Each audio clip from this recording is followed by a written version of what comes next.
Tout le plaisir pour nous de vous rejoindre sur la radio-télévision nationale congolaise pour vous informer. Bienvenue à tous. L'observance stricte des mesures sanitaires en République démocratique du Congo, due aux troisième vague du Covid-19, a été annoncée hier par le garant de la nation, Félix-Antoine Tshisekedi Tshilombo, depuis Goma, dans la province du Nord Kivu. Les boîtes de nuit, les discothèques restent fermées pendant 15 jours, pas de rassemblement au-delà de 20 personnes. Écoutons le chef de l'État.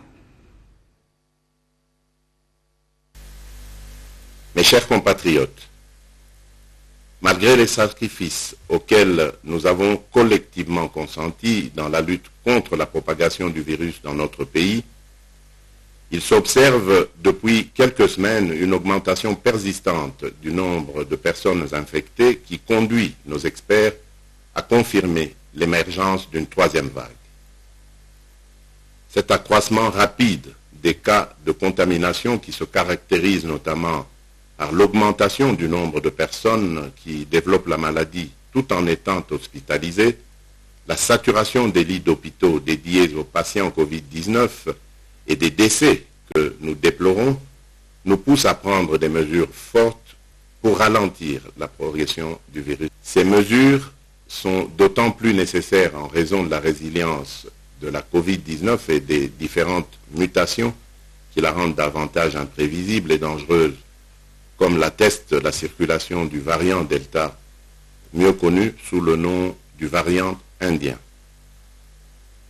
Ce variant particulièrement contagieux est responsable de la hausse du nombre de cas positifs. Mes chers compatriotes, cette troisième vague s'annonce redoutable. Nous nous devons donc de réagir avec rapidité, mais surtout avec méthode. Ainsi, après concertation avec le gouvernement, le secrétariat technique de la riposte et la task force présidentielle de lutte contre la Covid-19, j'ai décidé d'instaurer les mesures suivantes avec effet immédiat à observer à compter de ce jour et ce jusqu'à nouvel ordre. Le maintien et le renforcement du couvre-feu de 22h à 4h du matin. À cet égard, outre les points de contrôle actuels, des patrouilles de la police militaire seront instaurées. Tout contrevenant sera sévèrement puni.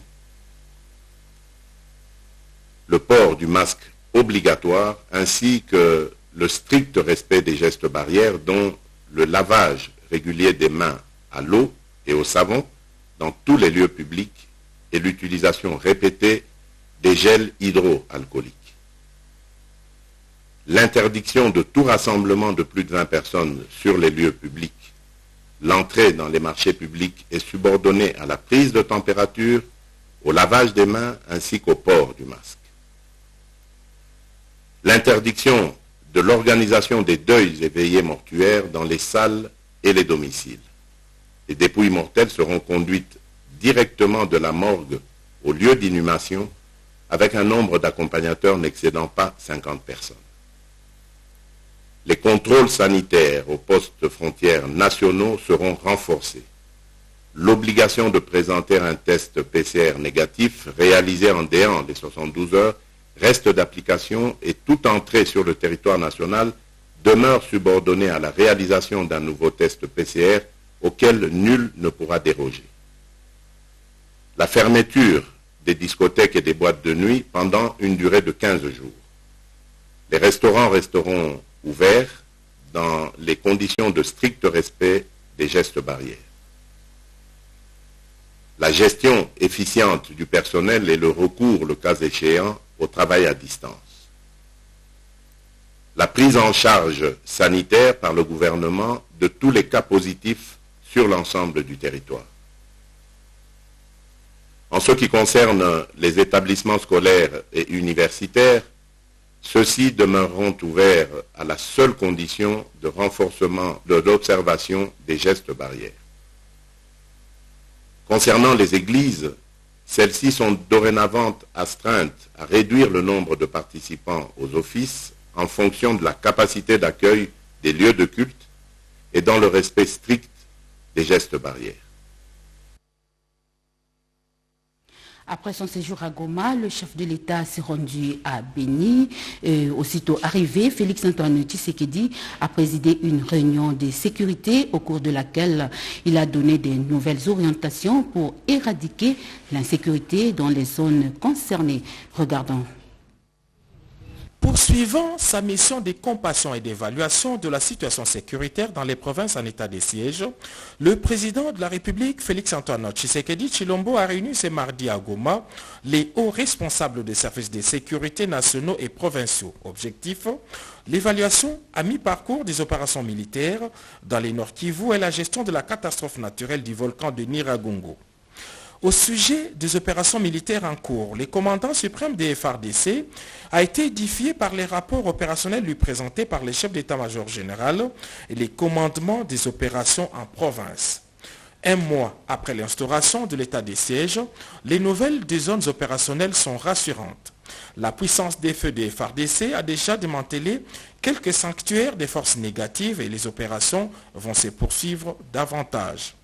Le président de la République a aussi salué la bonne intervention des forces armées dans la gestion de la catastrophe naturelle du volcan de Nyiragongo. L'une des zones opérationnelles des FARDC dans les provinces de l'Est de la République démocratique du Congo est la ville de Béni et ses environs. Ainsi qu'il l'avait promis, le chef de l'État, Félix-Antoine Tshisekedi Tshilombo, est allé réconforter la population de Béni qui a payé les lourds tributs des attaques des forces négatives et autres groupes terroristes. Arrivé en début de soirée, le chef de l'État a été accueilli à l'aéroport de Mavivi par la notabilité locale très mobilisée malgré la fine pluie qui a arrosé la ville de Béni. Très préoccupé par les sorts de ses concitoyens victimes d'attaques à répétition, le président de la République est venu par sa présence témoigner à toute sa compassion et sa détermination à en finir avec ces sans-foi ni loi. Devant la presse de Goma, le président de la République a déclaré, je cite, « L'État congolais n'a pas abandonné la population de Béni et ne l'abandonnera jamais. » Les forces terroristes seront combattues jusqu'à leur dernier retranchement et Béni redeviendra cette terre bénie du Grand Nord, de l'Est de la République démocratique du Congo. À l'Assemblée nationale, les suppléants des députés nationaux nommés au sein du gouvernement Sama Lukonde ont fait leur entrée hier mardi à la Chambre basse du Parlement. Sylvie Moembo, reportage.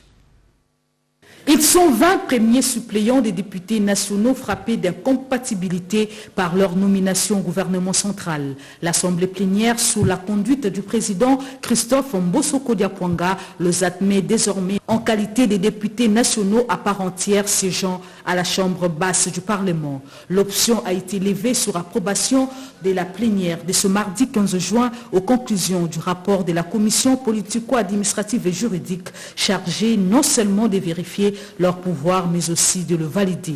Bien avant, l'Assemblée plénière a rejeté l'examen et vote du projet de loi portant habilitation du pouvoir au gouvernement sur l'état des sièges en seconde lecture après le Sénat. L'Assemblée nationale n'a pas clôturé sa session ordinaire comme l'exige l'article 64 du règlement intérieur et pour cause l'état des sièges déclaré par le chef de l'État Félix-Antoine Tshisekedi Tshilombo dans une partie de la République. Kinshasa, l'épicentre de la Covid-19. Le speaker de la Chambre basse du Parlement a informé les élus du peuple.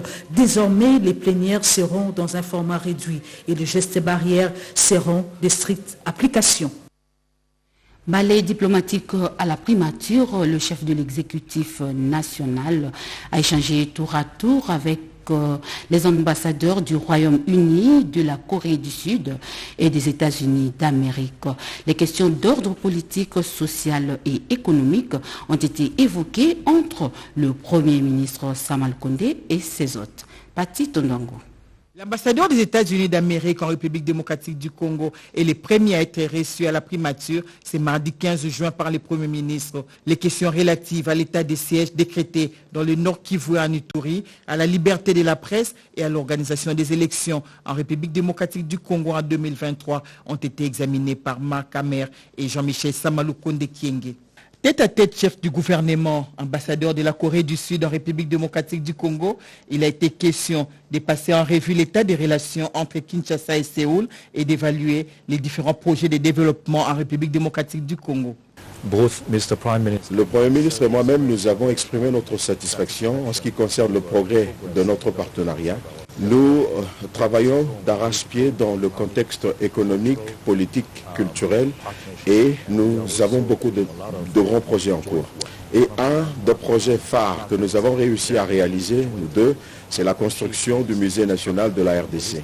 J'ai aussi partagé avec le Premier ministre l'information selon laquelle le gouvernement de la République de Corée a donné 300 000 $ de ressources pour soutenir les victimes de l'éruption volcanique de Nyiragongo. Et un des projets que nous sommes en train de travailler, un projet en cours, c'est la construction de l'usine de traitement d'eau à Lemba-Imbo. Et cela offrira de l'eau potable à 150 000 ménages dans les environs. La lutte contre la troisième vague de Covid-19, le Royaume-Uni s'engage à accompagner la République démocratique du Congo. Outre la question de la scolarisation de la jeune fille, l'ambassadeur de Sa Majesté britannique, Emily Maltman, et les chefs du gouvernement Jean-Michel Samaloukonde Kyenge se sont entretenus sur la conférence sur les changements climatiques COP26. Nous avons abordé plusieurs sujets. Nous avons parlé du soutien dans le secteur santé, surtout vu la troisième vague de Covid ici à Kinshasa, l'appui du Royaume-Uni pour améliorer le secteur santé en général, mais aussi surtout de lancer une campagne de vaccination ici en RDC.